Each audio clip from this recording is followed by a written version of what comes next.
Hello, welcome once again to Living and Active.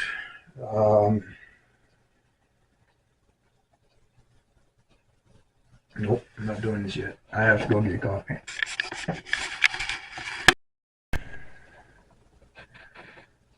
Hello again. Welcome back again to this video again on the channel Living and Active.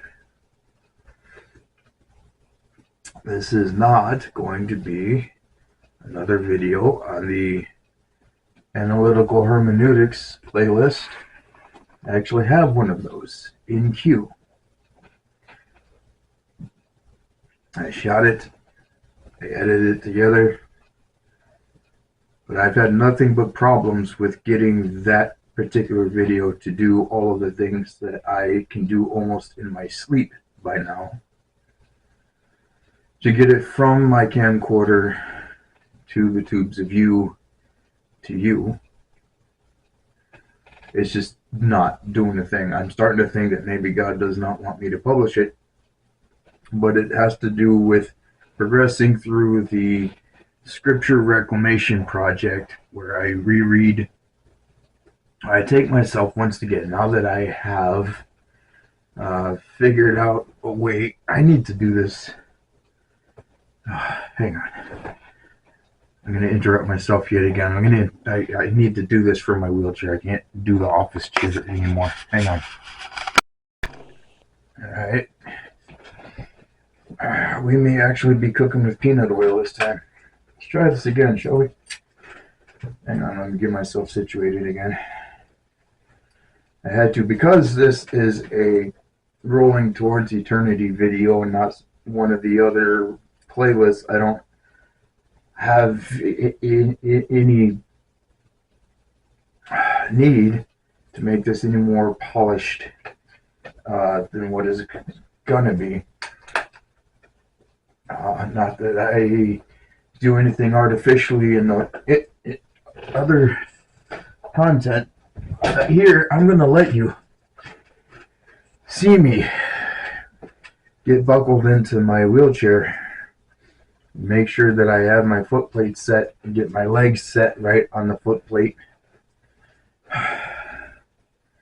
And make sure my wheel locks are set and all of that. I'm going to let you see all of that because that's part of the purpose of this playlist. Anyway, in the previous video segment, before I had to go swap out for my wheelchair, and I didn't walk to do that. My wheelchair was just off camera, sitting right over there. If you don't know about wheelchair transfers to other pieces of furniture, you could ask me, or if there's any other four-wheelers that you know, and they will happily tell you if you're genuinely curious and want to know.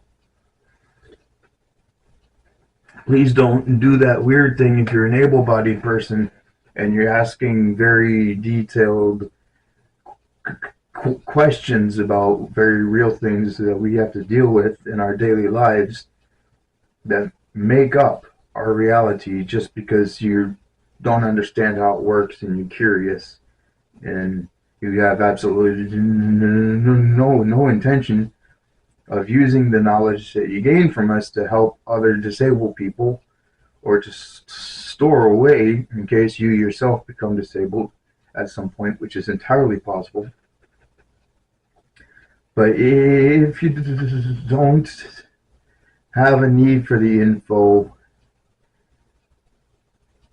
don't ask out of curiosity. It's just rude. We don't owe you explanations for what we experience, what we go through. We'll happily share them, but it's not something where like, oh, there's somebody in a wheelchair. It's my obligation to understand absolutely everything about what they go through, and it's their obligation to be the one to give me the information that I'm seeking. Neither of those statements are true. But anyway, I have the video for the analytical analytical hermeneutics playlist, cooking somewhere in the software. It's not working right, as I previously mentioned. And I don't know if it's because the Lord doesn't want me to release it. Maybe I said something wrong in it, or maybe I didn't. I don't know. But for the first time ever, the software is misbehaving so badly that it's just not doing the thing. So I'm going to shoot this video about a completely different topic and see if it's the software itself gone bad or if it's the video that's not supposed to be published for some reason. But that video that may or may not be published is about how I wasted the 30th of December 2025. I let myself coast in the middle of a very important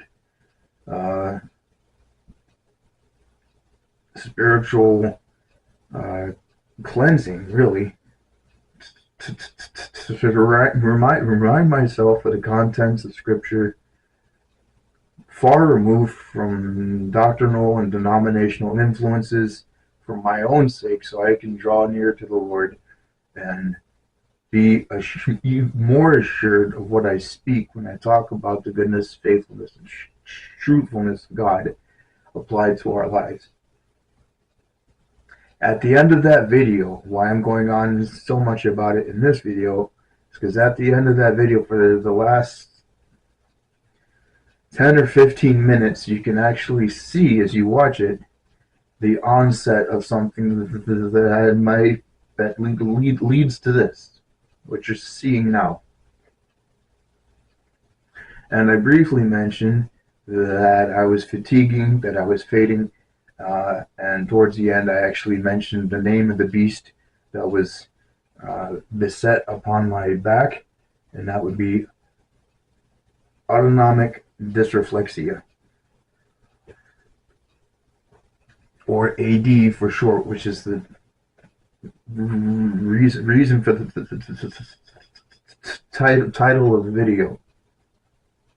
I'm not faking this at all.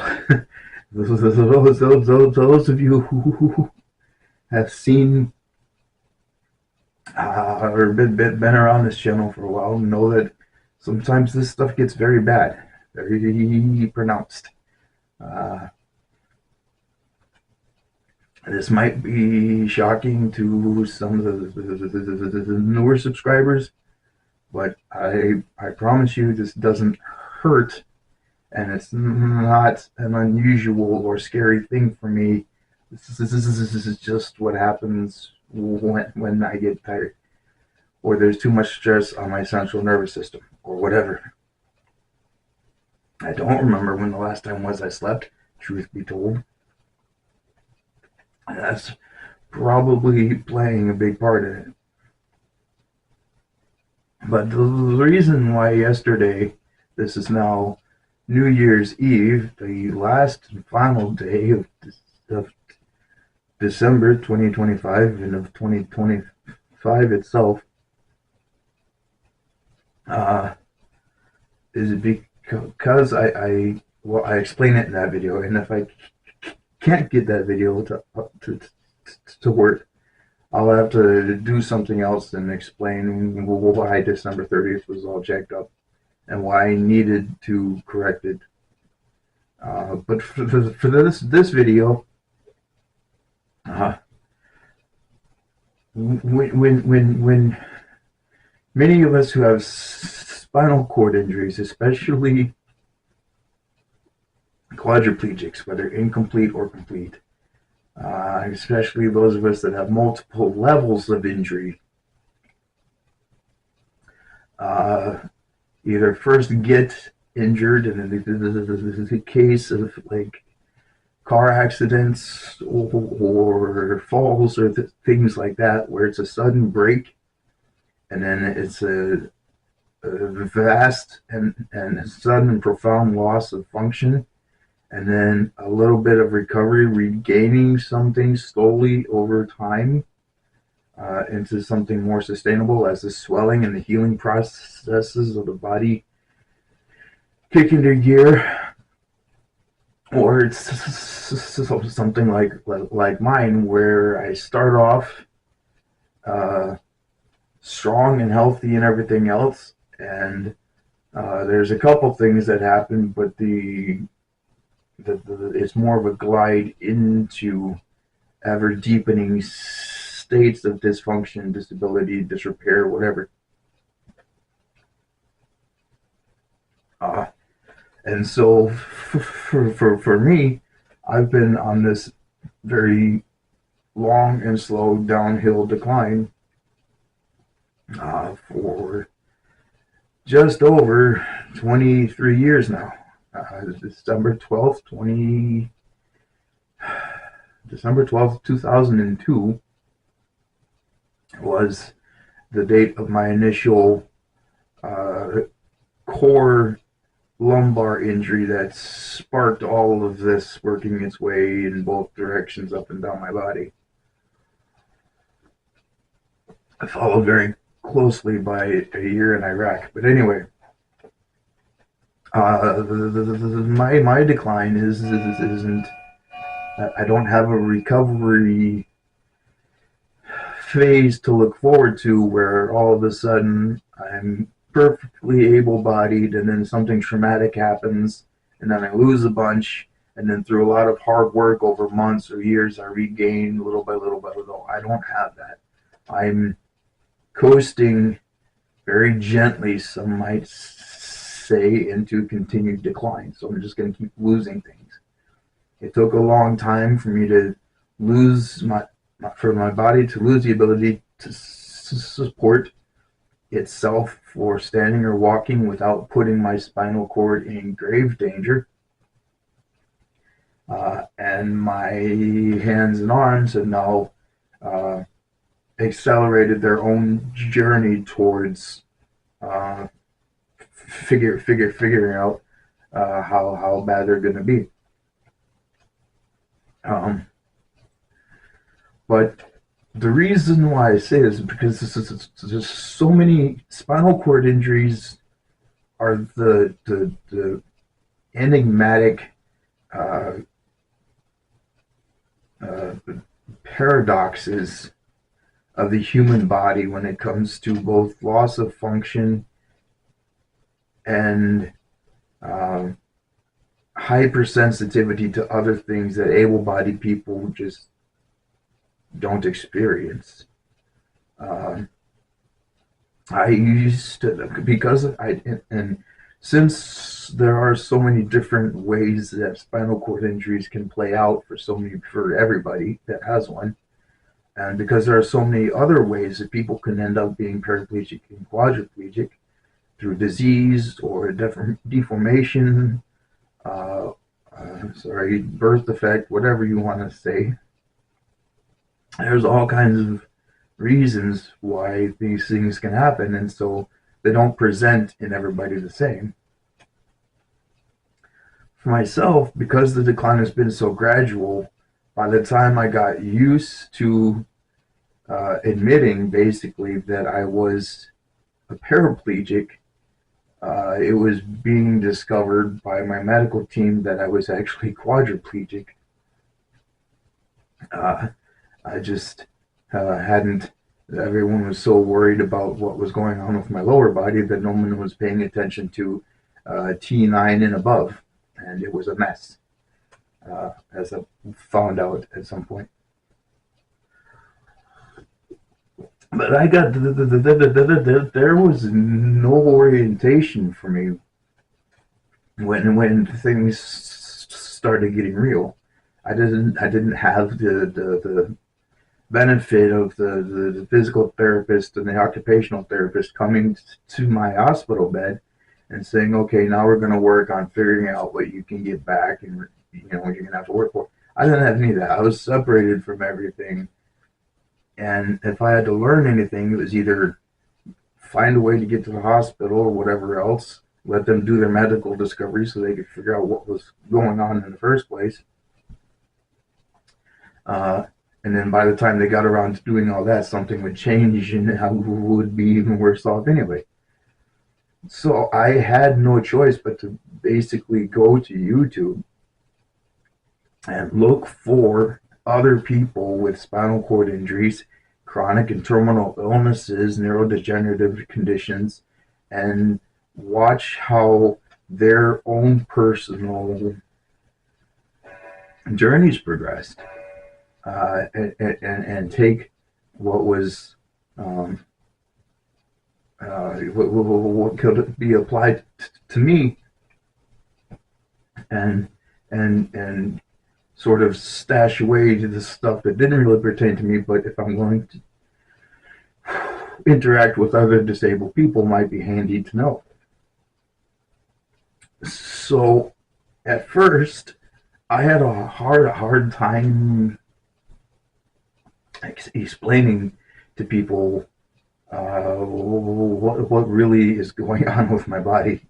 Um, Most quadriplegics, even incomplete quadriplegics, have some sort of um,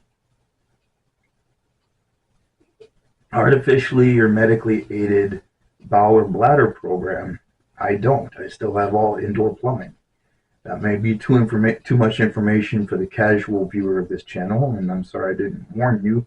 But in this playlist, anything that says Rolling Towards Eternity, we're going to be talking about the real things that disabled people have to deal with, and bowel bladder is obviously one of them. Uh, it's not the same functionality as it was before. Uh, my lower body and my core use diminished to the point where the wheelchair became absolutely necessary. It's not the same. It's not as invasive as ostomy bags or catheters or any of that other stuff. And kudos and hats off to those wheelie warriors that actually do have to contend with that stuff on a daily basis. And God bless your carers for helping you manage those things. I thank the Lord that He has me in the situation and the condition that I'm in, that I am able to sustain independently in human terms for such a time as I'm actually alone. And I am trusting Him that if that changes and I can't do these things independently, that He will put me in a situation where I'm no longer alone, which would be fantastic. But I didn't know anything. I didn't know how to describe anything to help people understand. To those friends of mine who were like, okay, we sort of see what you're going through. We also see that you don't really know how to manage this stuff and want to help you. So, what's going on? But I used to describe the weird things that my body does to let me know something is wrong. Now that the initial chain of communication doesn't work, as like being at a pool party and you go underwater just as someone turns on the radio. And so you think you're going to be cool, you're going to work on your stamina for holding your breath underwater, right? And you're trying to listen to what the radio is saying, but it's really muffled, it's really garbled, obviously, because it's underwater. And you can't really make anything out. But then you hear enough, just enough, to realize that not only are you listening to it underwater, but it's in a foreign language. So you can tell there's a signal being sent. You can tell that signal contains a message, but you have no idea what is actually being communicated. And that's the only way I had of describing it.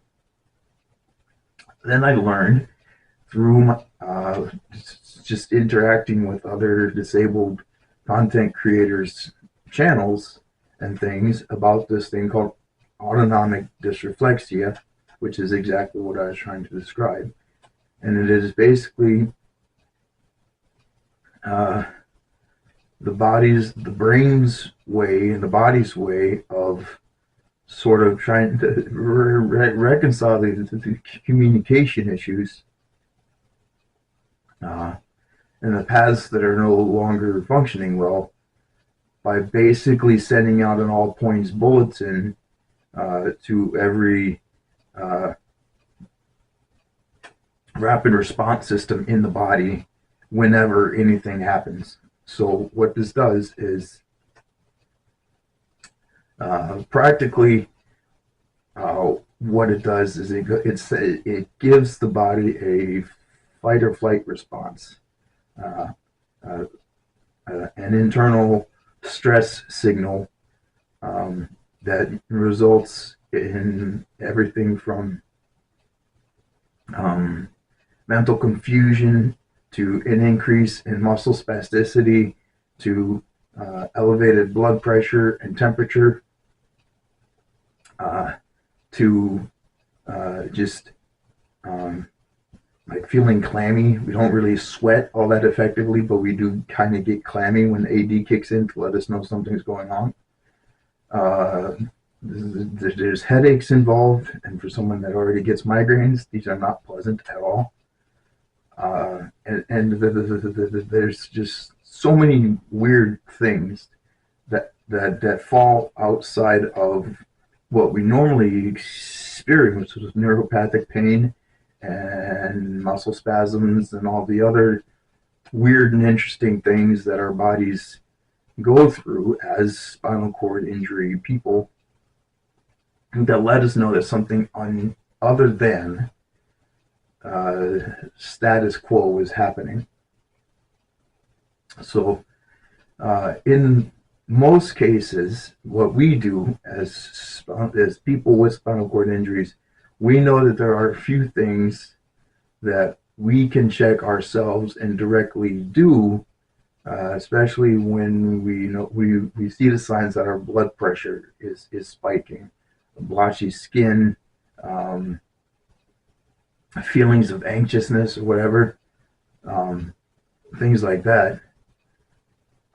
And those are the first thing we have is like an unwritten checklist that we go through, and priorities may or may not differ depending on where we are in our daily routine, quote unquote. But usually the first few things that we can go through pretty quickly to try to figure out what it is our body is complaining about are bowel bladder,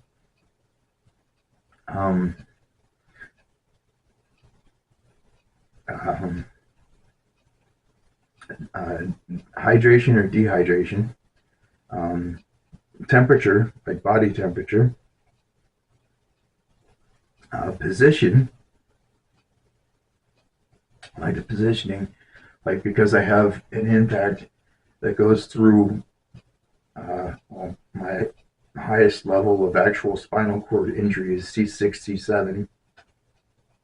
So I do have breathing issues when I get fatigued, when it's hard for my arms to hold me up on the arms of my wheelchair, to support my upper body and trunk, to give my diaphragm space to do what it does. So I do run into problems like that when I get tired. So one of the first things, or if another thing that might be happening is if we're starting to get like a pressure sore. But sometimes that's something we need help with. But the things we can check ourselves are bowel bladder, hydration, body temperature, and positioning. Now, when I had my AD, I think things are actually starting to level off now, which is great. When I at the end of the video that can't be uploaded yet, at the end of that video, I was actually having the beginning of the speech thing you just saw, and I could tell my blood pressure was going up. My So as I went through my checklist, I actually figured out that I had like 4 or 5 of those. Like everything on that immediate response checklist was in play at that moment. And so there was a reason why I was declining so quickly. And I'm glad that I had the information on YouTube from other creators, other spinal cord injury patients, to let me know that I could learn from, to say, this is, you're not a freak. It just means that your body has to do something, and the normal means of communication aren't getting the message through. So here's how you go about that. So I was able, within a few minutes, I was able to knock out the first 3, which were gallbladder, hydration, and temperature. The first 2 are obvious. Temperature is, we have problems once you get above a certain level of injury. You have problems with regulating your body temperature. Like I mentioned earlier, I don't really sweat all that efficiently or effectively, but I do get clammy and grimy as part of this AD thing that's going on. So, and because of the circulation and the loss of just everything, with especially in my lower body, I'm always cold, because I'm always cold. The circulation thing isn't happening. I'm not generating much caloric burn in my legs unless I have spasms, or the tiny little bits I get from doing transfers or whatever. So I'm always cold. But we also have these things where we have heat intolerance. And that means that when we realize that we're cold and we do something about it, as soon as we get warm enough, we are already too warm. And if we don't respond to that quickly enough, we run into problems. So I had earlier, and this hoodie is about to come off, actually, not on camera though. Maybe I might have to, I don't know.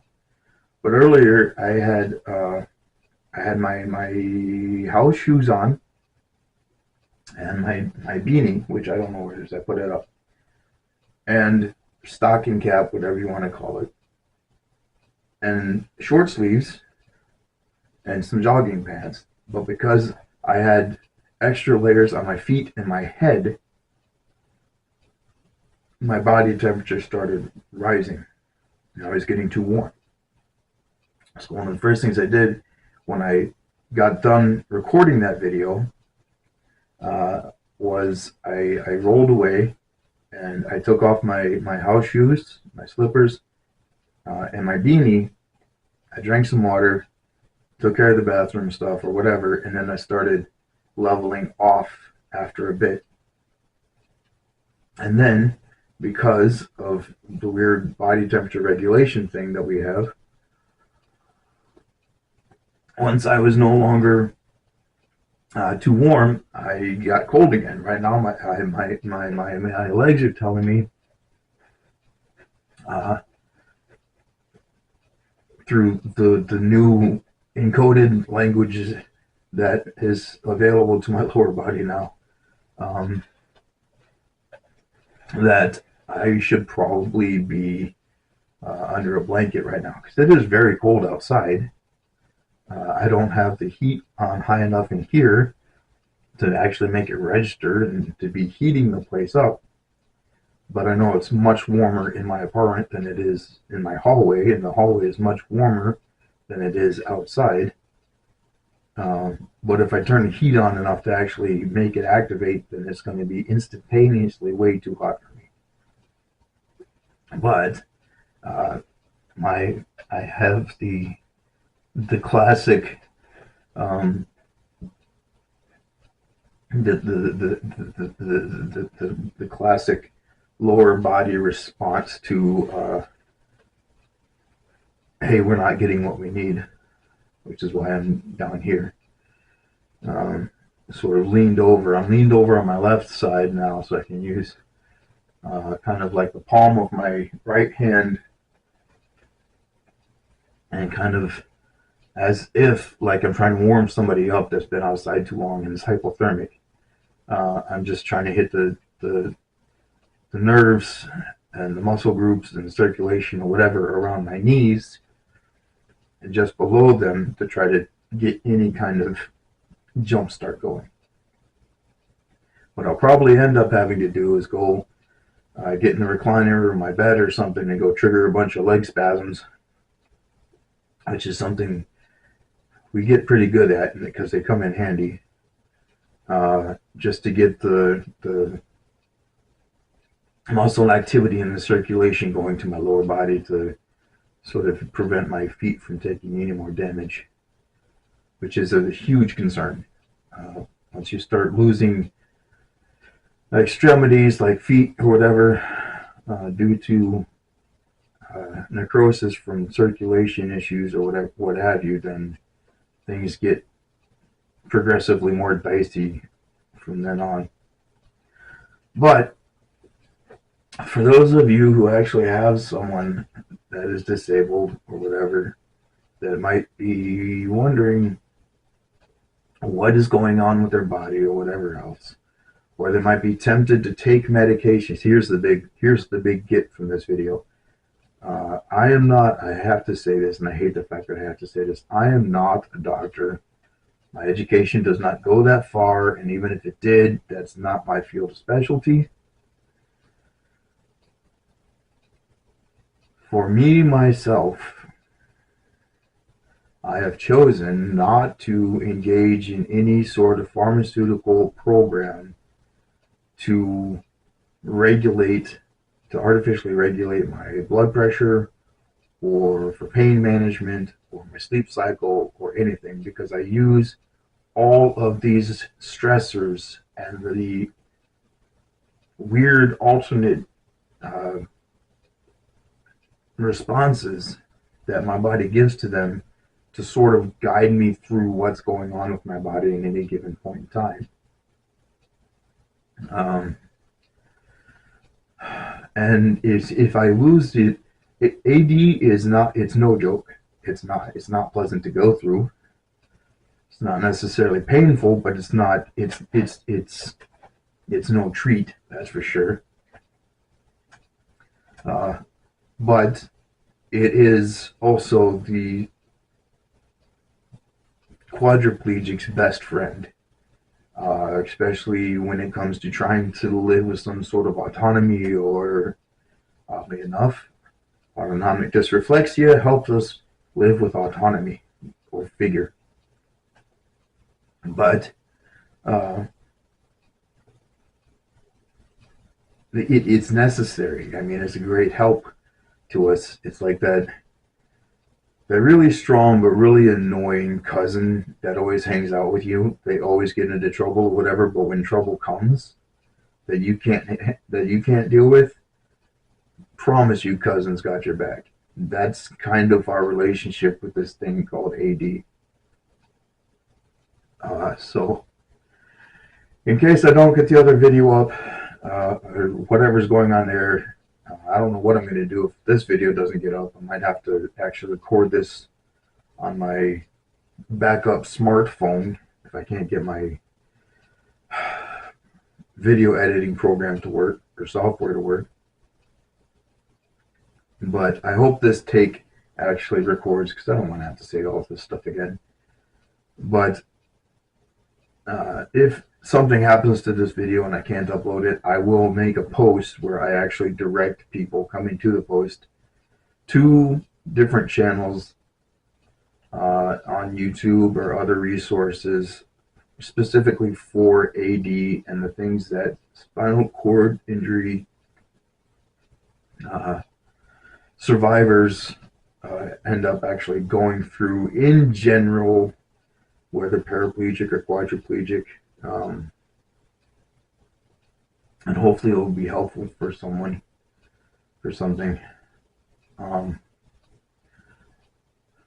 I will say, if you are someone that is looking for information for someone else, or even for yourself that you haven't come across yet, I want to strongly encourage you to avoid the mishap of applying uh, adaptations and things that paraplegics use to quadriplegics. That may sound like a no-brainer, but I promise you, you can get into a world of trouble and unnecessary grief if you are watching something by someone in a wheelchair who is a paraplegic.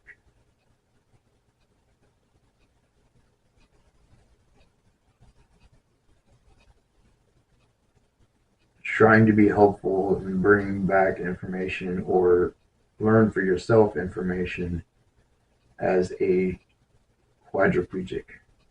Completely different ballgame in many aspects. Some of the general stuff that is true of most spinal cord injuries, of course, applies to people whether they're paraplegic or quadriplegic, depending on their level of injury. But yeah, make sure you're fishing from the right pond when you're out there looking for information to glean for the benefit of yourself or others. I made that mistake many times, especially when I was in that weird phase between it coming to terms with the fact that I was actually a paraplegic, um, that I actually did have paralysis in both legs, and if I kept trying to stand and walk, then my L5 was going to sever my spinal cord at the L5S1 junction.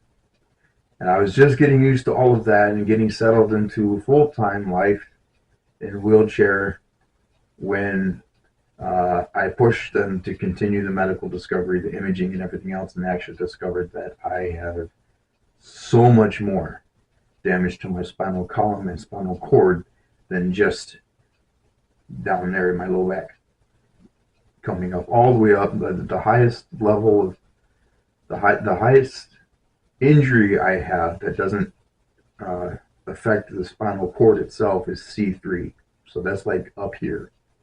If there was spinal cord impact at C3, I would not be able to do half, maybe more of the stuff that I can get away with as a C6, C7. So keep that in mind too. Level of injury is absolutely important. Complete or incomplete spinal cord injury is also very important to know, and it's also very important to understand that there are so many different variables, even in like the angle at which the damaged bone slices through or goes into the spinal cord, that can change what is or is not affected. Maybe there's more damage to what or loss on one side than there is on the other side. So, don't assume that just because, quadriplegic person over here that is a complete quadriplegic at this level is going to have exactly the same function, control, sensation, or whatever, or experience that this quadriplegic person here has at the same level of injury. Okay? Way too many variables. But the AD thing is something you need to know about. It's not pleasant, but it's very scary if you don't know what it is and don't understand it. But it's also something that you shouldn't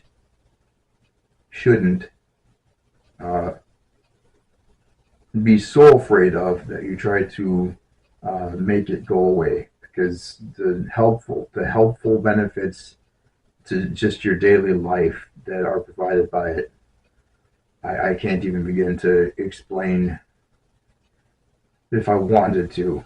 How grateful I am to the Lord that He has made our bodies in such a way that even when things stop working, they still work somehow by His design and His grace and His great love for us. So that's the spiel. I'm going to end this video.